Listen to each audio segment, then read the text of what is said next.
Bismillahirrahmanirrahim. Okay, Assalamualaikum.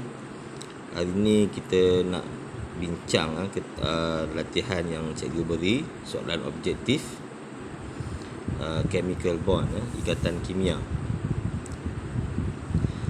Kita tengok soalan nombor 1.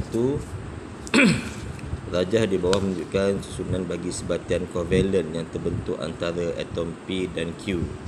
Okey, ini adalah simbol untuk menunjukkan dia sebatian kovalen. Ikatan kovalen kita boleh kenal pasti berdasarkan rajah dia ni, yang mana petala dia berkongsi, dia berkongsi.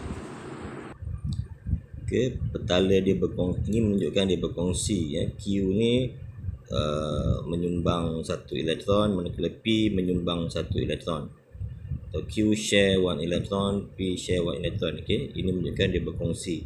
Berbeza dengan sebatian ion, ionic compound, covalent ion, ionic bond. Okey, antara pernyataan berikut yang manakah benar mengenai sebatian covalent ini? Pertama, mempunyai takat didih yang rendah, has low boiling point. Okey, betul. Okey, memang benar. Sebatian covalent compound ni ciri-ciri dia adalah has low melting and boiling point. Okey, ini betul. A. B. The compound is formed by electron transfer. Okey, ini salah lah. Bukan melalui pemindahan elektron atau elektron transfer. Sebatian covalent terbentuk melalui perkongsian atau sharing. Okey, ini sebenarnya adalah jawapan sebenar dia sharing elektron ataupun berkongsi. Kalau pemindahan maksudnya satu atom menderma, satu elektron menerima, itu kita kata pemindahan. Itu adalah sebatian ion. Okey, yang seterusnya, conduct electricity in the liquid state. Okey, ini sebenarnya ciri-ciri sebatian ion. Sebatian ion can conduct electricity in the liquid state.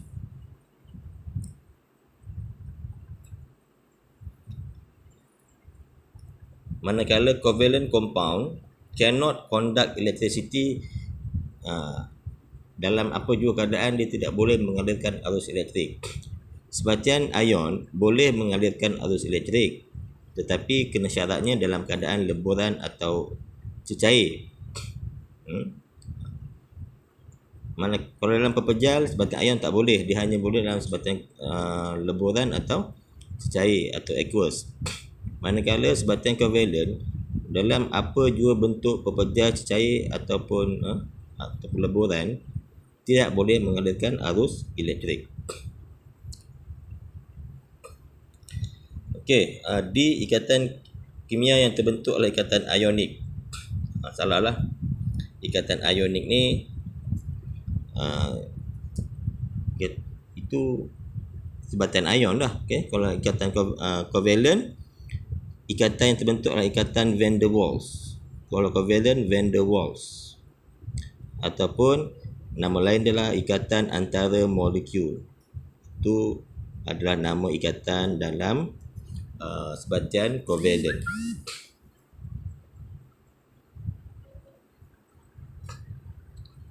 Okey, soalan yang kedua.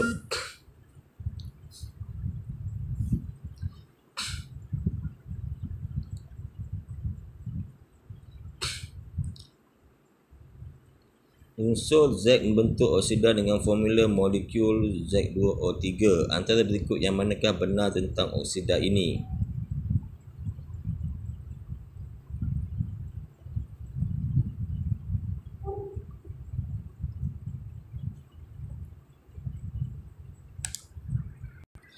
Okey, soalan yang kedua ini dia bukanlah berkaitan sangat dengan ikatan kimia. Ini adalah berkaitan dengan topik jadual berkala, periodic table, berkenaan dengan kala 3. Okey, kala 3 iaitu terdiri daripada kalau kita across period 3, Mentas skala 3 kita ada unsur natrium, magnesium, apa lagi, aluminium, silikon, sulfur. Okey, ni skala 3. Yang mana skala 3 ni dia ada satu lagi topik yang khusus, iaitu oksida unsur skala 3, iaitu kalaulah skala 3 ni bergabung dengan oksigen, dia akan jadi magnesium oksigen, aluminium 2O3 dan sebagainya lah.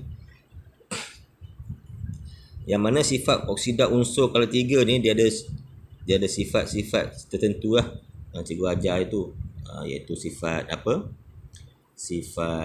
Bersifat base, bersifat amphoteric, bersifat asid. Yang mana oksida unsur skala 3 yang 2 ni bersifat, yang ni bersifat base, yang ni bersifat amphoteric, dan yang silikon, sulfur, klorin dengan oksigen itu bersifat asid. Okey.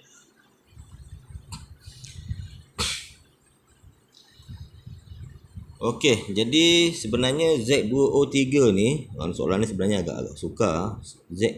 Z2O3 ni sebenarnya dia melambangkan aluminium oksida, iaitu bersifat amphoteric. Amphoteric, sifat dia, kita tengok soalan jawapan dia.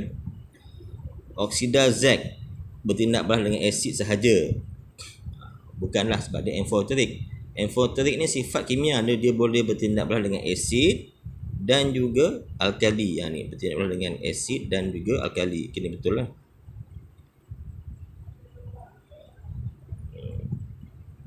C pun jawapan sama je ni. D salah lah. Okay, jawapan dia B atau C.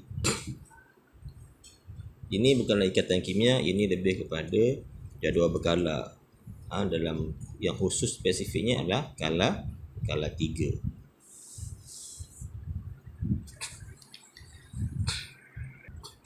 Okey, kita tengok natrium, yang manakah bersifat natrium klorida. Natrium klorida ni adalah sebatian apa? Sama ada sebatian ion atau sebatian kovalen. Yang mana satu? Ini adalah sebatian ion, kerana kalau kamu tengok dengan mudahnya, cara mudah nak kenal dia sebatian kovalen atau sebatian ion, kalau kamu tengok dia logam dengan bukan logam, itu adalah sebatian ion lah. Kalau kamu tengok nama dia logam, bukan logam dengan bukan logam, dia adalah sebatian kovalen. Okey, sebatian ion keterlautan dalam air. Sebatian ion dia boleh larut dalam air. Bila larut dalam air dia boleh mengkondensasi elektrik. Okey, ini betul. Sebatian ion larut dalam produk organik, salah. Sebatian kovalen sahaja yang larut dalam produk organik. Sebatian ion tidak larut. Okey.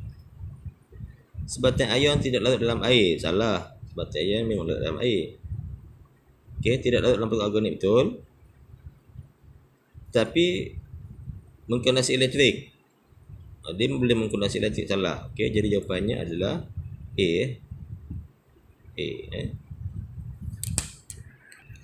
Okey, soalan seterusnya, cikgu sebenarnya payah nak bercakap sebab lidah cikgu ni cedera sikit, so susah sikit nak bercakap.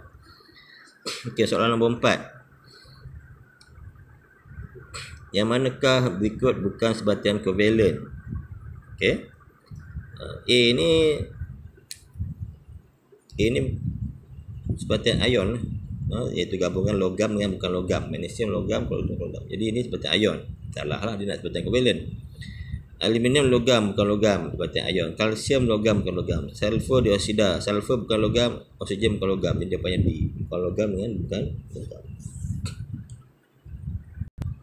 Okey, tengok soalan nombor 5. Soalan nombor 5 ni pun bukan sangat berkaitan dengan ikatan kimia. Dia lebih kepada bab jadual berkala dalam topik yang khusus, iaitu unsur peralihan. Unsur peralihan. Okey, kenapa cikgu cakap unsur peralihan? Kita tengok maksudnya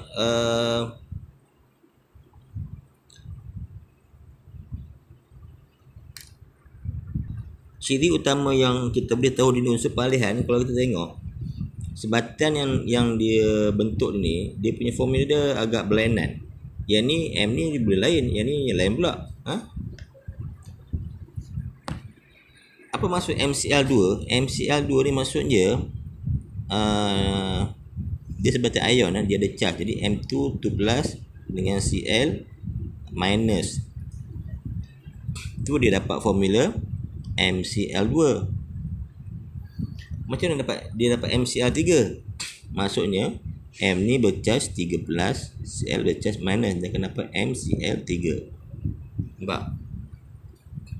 Kenapa cikgu kata dia unsur peralihan? Kerana ciri-ciri unsur peralihan dia boleh ada lebih daripada satu charge. Dia boleh ada dua jenis charge. Itu ciri-ciri unsur peralihan. Transition element.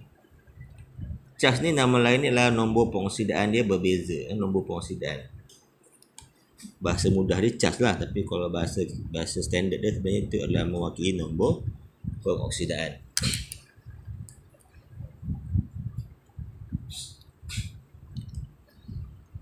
Okey, yang manakah benar? M adalah unsur yang sangat reaktif. Tidak reaktif sangatlah, biasa je. Okey, yang unsur yang sangat reaktif ni unsur kumpulan 1 dan kumpulan 17. M ni dia bukan kumpulan 1, jadi dia tidaklah sangat reaktif. Okey, yang kemudian adalah M hanya bertindak balas dengan klorin. Tak betul lah. M juga boleh bertindak balas dengan lain. M mempunyai beberapa nombor pengoksidaan. Betul lah ni. Ni 2+, ni 3+. Maksudnya dia mempunyai lebih daripada 2 nombor pengoksidaan, atau dia boleh ada 2 charge yang berbeza. M juga warna dalam sebatan tertentu sahaja. Okey, salah lah. Okey, soalan seterusnya. Ini berkaitan dengan ikatan kimia. Manakah berikut adalah salah tentang molekul tersebut? Okey, inilah sebatan covalent. Kalau covalent kita sebut molekul lah. Molekul tu maksudnya covalent. Okey. 3 atom hidrogen menderma 1 elektron valen. Mana 3 elektron hidrogen? Ada 2 je. Okey, salah ni. Oksigen atom berkongsi 2 elektron dengan 2 atom hidrogen. Okey, oksigen atom berkongsi 2 elektron, 1, 2. Okey, betul lah. Dengan 2 atom hidrogen. Okey. Satu ikatan kovalent tunggal terbentuk dalam molekul. Okey, masing-masing sebenarnya ada 2 ikatan. Ni kita kata ikatan kovalent tunggal lah ni. Ikatan kovalent tunggal. Sebab dia berkongsi 1. Kalau berkongsi 1 kita kata ikatan tunggal. Okey, ini mungkin betul. Atom-atom hidrogen dan oksigen mencapai elektron otak yang stabil. Okey, dia mencapai lah, H ni ada 2. Sebab memang dia ada satu petala je ada 2. Okey. Oksigen ni ada 8, 1 2 3 4. Dia berkongsi 5 6 7 8. Oksigen pun dah cukup, hidrogen pun cukup. Jadi dia 8. Betul lah. Okey. Jadi jawapannya apa ni? 2, 3 dan 4. Okey. Okey, nombor 7. Okey, cuba korang baca soalan nombor 7. Ini nak terang nombor 7 ni kena ambil masa lama lah. Sama ada kita terang pada tempat yang lain atau pada masa yang lain lah. Nombor 7 ni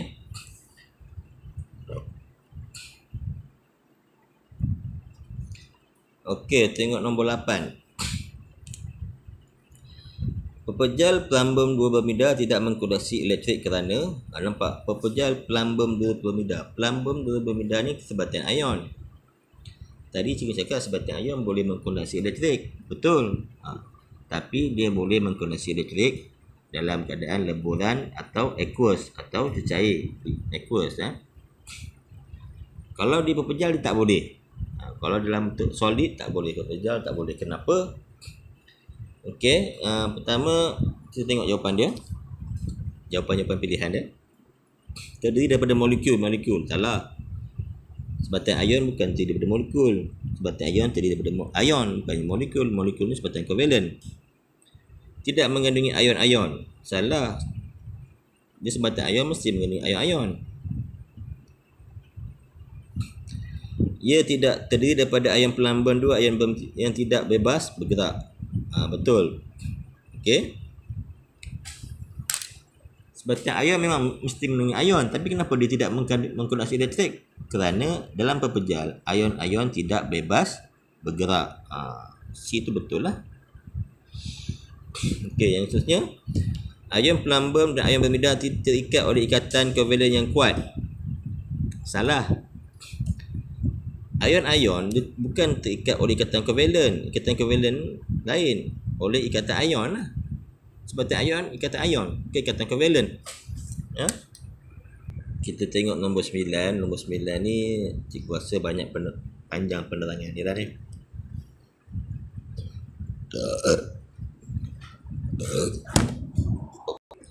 Okey, terjatuh lah handphone ni. Okey, cuba baca soalan dia. Antara pasangan formula dan jenis ikatan yang manakah benar apabila T bertindak beras dengan U?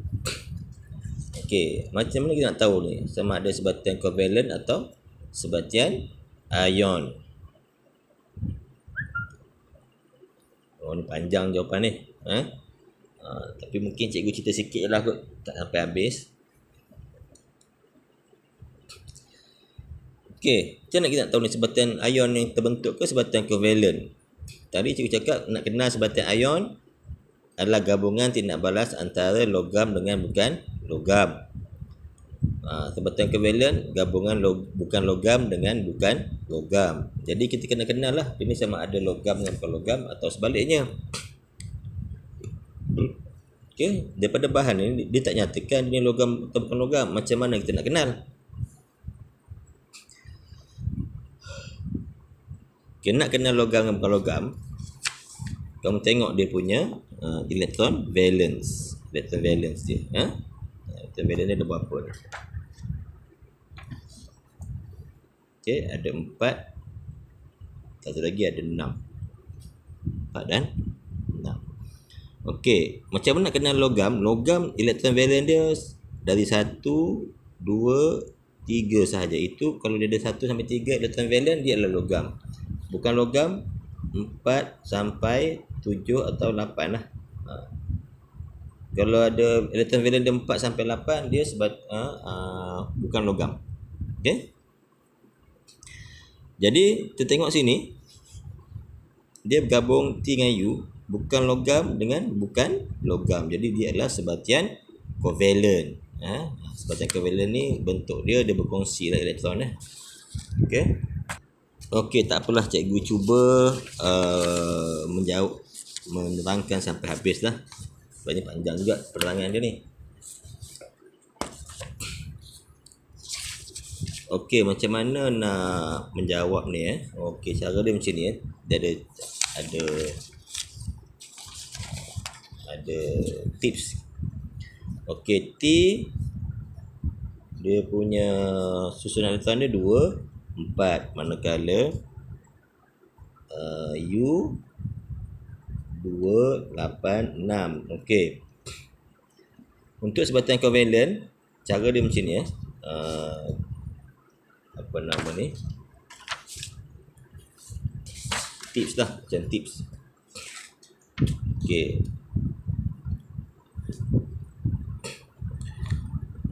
Okey. T ada 4.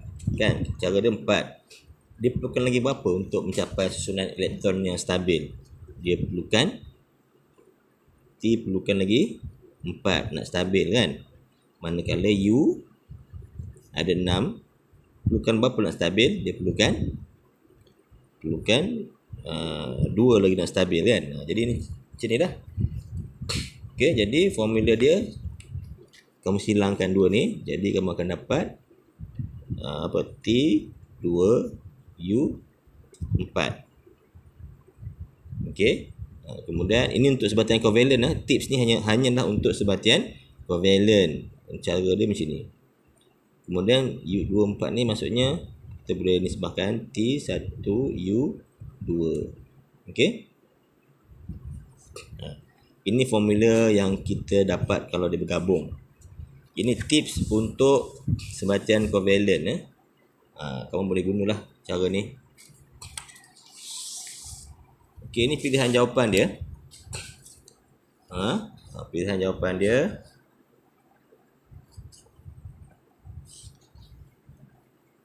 T2U1 salah. Tadi T1U2 ke? Jawapan yang pertama salah lah. Okey. Dan sebatian ion. Bukan sebatian atom, sebatian covalent. 2 kali salah lah. Dan T1U2 betul. Jenis ikatan ion. Salah. Bukan sebatian ion, sebatian covalent. T2U1 salah. Sebatian covalent betul. Tapi dua-dua salah lah. T betul formula dia. Sebatian covalent betul. Okey, jawapannya D. Okey. Okey, cikgu rasa cukup setakat ni lah. Walaupun ada lagi soalan yang lain, kita bincang di waktu yang lain lah. Okey, terima kasih.